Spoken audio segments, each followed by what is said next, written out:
Wanneer weet je of je gelukkig bent? Gewoon wanneer je heel even niet ongelukkig bent. Zet dat maar op het tegeltje. Als je lang genoeg naar iemand kijkt, dan wordt die iemand vanzelf een beetje mooi. Dank je.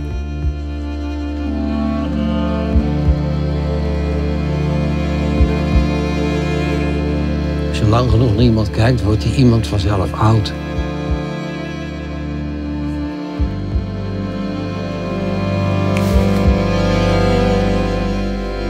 Waarom met potlood?